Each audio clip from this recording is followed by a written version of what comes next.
नमस्कार दोस्तों, स्वागत है आप सबका हमारी यूट्यूब चैनल नरेगा टेच में, जिसमें मनरेगा से संबंधित जानकारी विभिन्न प्रकार की दी जाती है। चैनल में नए हैं तो चैनल को सब्सक्राइब जरूर कर लीजिएगा। जैसे कि हमने पहले भी बात कर चुके हैं, रजिस्टर क्रमांक 4 तक महात्मा गांधी राष्ट्रीय ग्रामीण रोजगार गारंटी अधिनियम 2005 के तहत मनरेगा में 7 पंजी संधारण का मुख्य कार्य किया जाता है ग्राम पंचायत स्तर में रोजगार सहायकों के द्वारा, जिसमें मेट सचिव सरपंच भी संलग्न रहते हैं। तो हमने 4 रजिस्टर के बारे में आपको स्पष्ट रूप से बता दिया था। आज बात करते हैं रजिस्टर क्रमांक 5। रजिस्टर क्रमांक 5 में होता क्या है? पहला होता है फिक्सेड एसेट रजिस्टर, इसका नाम, और दूसरा होता है स्थायी परिसंपत्ति रजिस्टर। फिक्सेड एसेट रजिस्टर जितने भी कार्य मनरेगा के तहत होते हैं उन कार्यों का ब्यौरा, उनका नाम, किस स्थान पर हुआ, कितनी राशि खर्च हुई, सभी चीज़ों का जानकारी इस पंजी में रहता है। पंजी क्रमांक ये है 5, जिसमें फिक्सेड एसेट रजिस्टर और स्थायी परिसंपत्ति रजिस्टर के नाम से भी जाना जाता है। इसका जो फ्रंट पेज है कुछ इसी प्रकार से आपको देखने को मिलेगा। इस रजिस्टर को कैसे बनाते हैं, कैसे तैयार करते हैं रोजगार सहायक, इसके बारे में पूरी जानकारी आपको देंगे, पूरा विवरण आपको रहेगा।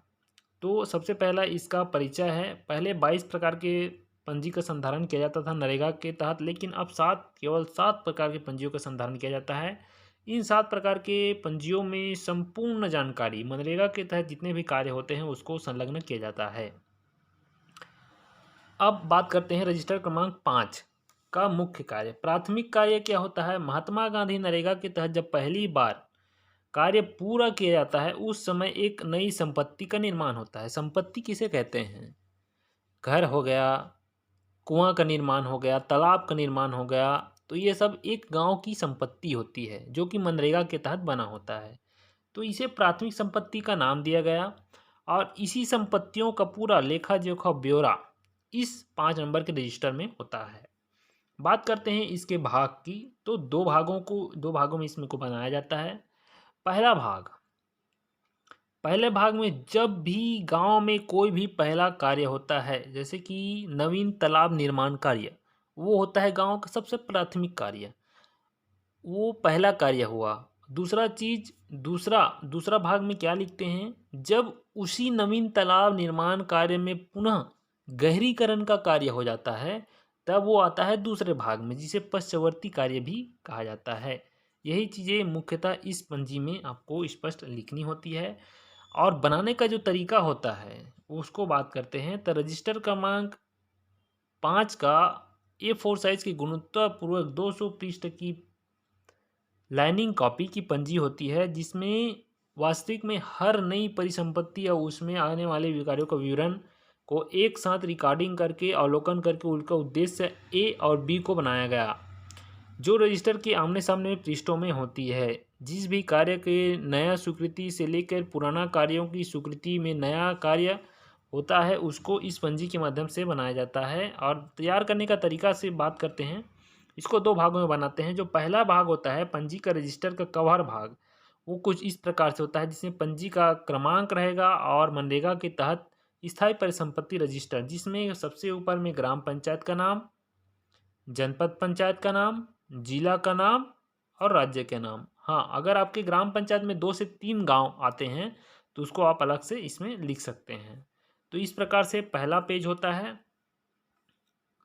अन्य प्रकार के पंजियों का संधारण किस तरीके से करते हैं आपको इसके पहले वाले वीडियो में या डिस्क्रिप्शन में या आई बटन में आके जाके देख सकते हैं आप।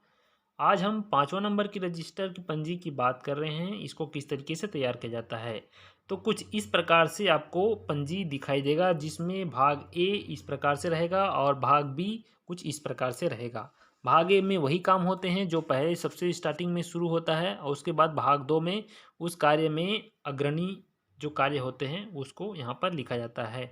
तो भाग ए को किस तरीके से भरते हैं इसका पूरा विवरण आपको। परिसंपत्ति का विवरण, आईडी, सबसे पहले गांव का नाम लिखेंगे, उसके बाद पता लिखेंगे। उसके बाद आता है पहले नंबर में परिसंपत्ति का आईडी। मनरेगा के तहत कोई भी जब कार्य स्वीकृत होता है उसको एक आईडी प्रदान किया जाता है मनरेगा सॉफ्ट में। उस आईडी को यहाँ पर स्पष्ट लिखना है पहले नंबर में। उसके बाद आता है परिसंपत्ति का नाम। परिसंपत्ति के नाम में नवीन तालाब निर्माण कार्य हो गया, कुआं निर्माण कार्य हो गया, नहर निर्माण कार्य हो गया, इसको परिसंपत्ति का नाम लिखते हैं। परिसंपत्ति का वर्ग, कार्यों को कुल 4 वर्गों में बांटा जाता है, ए बी सी और डी। इसका विवरण डिटेल हम नीचे में बताएंगे। दूसरा परिसंपत्ति का विवरण, परिसंपत्ति किस प्रकार के कार्य हैं, मिट्टी पूर्वक कार्य है, जैसे कि आंगनबाड़ी भवन निर्माण कार्य हो गया, तो इस प्रकार से भी कार्य होते हैं। इसको पूरा डिटेल में नीचे आपको बताते हैं किस तरीके से आपको भरना है। सबसे पहले हमने देखा परिसंपत्ति का विवरण। परिसंपत्ति के विवरण में नरेगा शाखा से प्राप्त यूनिक आईडी को लिखना है।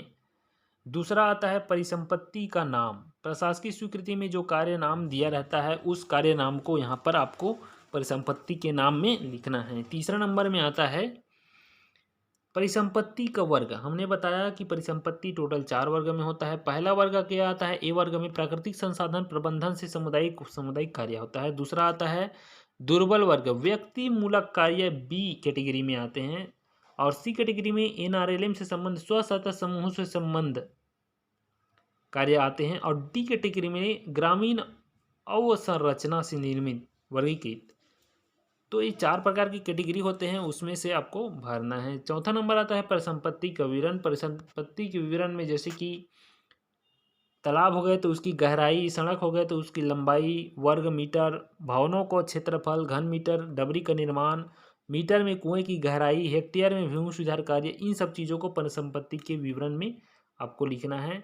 5वां नंबर में आता है परिसंपत्ति निर्माण पूर्ण करने का दिनांक। कोई भी जब नया कार्य स्वीकृत होता है तो उसके स्वीकृति तिथि संभावित इसमें लिखा जाता है, उसको लिखना है। और व्यक्तिगत लाभार्थी, उस काम से हितग्राही को कितना लाभ हुआ, साथ साथ उसका जॉब कार्ड क्रमांक भी लिखा जाना आवश्यक है। 7वां नंबर में आता है योजना का नाम। यदि अभिसरण के अंतर्गत कार्य लिए गए, अभिसरण के अंतर्गत जैसे कि डीएमएफ मद है, 15वें वित्त है, 14वें वित्त है, तो योजना से भी बहुत सारी राशि हमको प्राप्त होती है, उसको लिखना है। अब बात करते हैं भाग 2। भाग 2 में कब लिखना है, मैंने शुरू से बता रखा है, जब नई तालाब स्वीकृति हो जाता है, उस तालाब का पुनः स्वीकृति 2 साल 4 साल बाद गहरीकरण का निर्माण होता है, उस स्थिति में आपको भाग बी में भरना है उसके आगे का विवरण, जिसमें कार्य का आईडी रहेगा, कार्य पूर्ण होने का दिनांक रहेगा, कार्य का नाम रहेगा, मानव दिवस रहेगा, व्यय कितनी राशि व्यय हुई, अकुशल कुशल में, अर्धकुशल कुशल में अन्य राशि, नाम व हस्ताक्षर, सरपंच एवं सचिव रोजगार सहायकों का हस्ताक्षर रहता है। तो इस प्रकार से बनता है 5वां नंबर का रजिस्टर। किसी प्रकार की दिक्कत हो आपको 5 नंबर रजिस्टर में जानकारी के लिए तो हमें कमेंट जरूर कीजिएगा। अन्य प्रकार की जानकारी और नरेगा से संबंधित अन्य किसी समस्या के संबंध में जानकारी आपको चाहिए तो हमें कमेंट जरूर कीजिएगा। और 1 से 4 क्रमांक के जो रजिस्टर है उसको किस तरीके से भरना है आपको, उसका पूरा विवरण हमने दे रखा है। डिस्क्रिप्शन में आप देख सकते हैं, हमारे आई बटन में देख सकते हैं, जो राइट क्लिक करके आप राइट साइड के ऊपर में देखेंगे तो यहाँ पर आई बटन 3 डॉट दिखाई देंगे, इन डॉटों में क्लिक कीजिए, आपको वहाँ से वीडियो मिल जाएगा। बने रहिएगा इसी प्रकार नरेगा में चैनल में, हमारे यूट्यूब, और चैनल में नए तो चैनल को सब्सक्राइब जरूर कर लीजिएगा। बहुत बहुत धन्यवाद। जय हिंद, जय मनरेगा।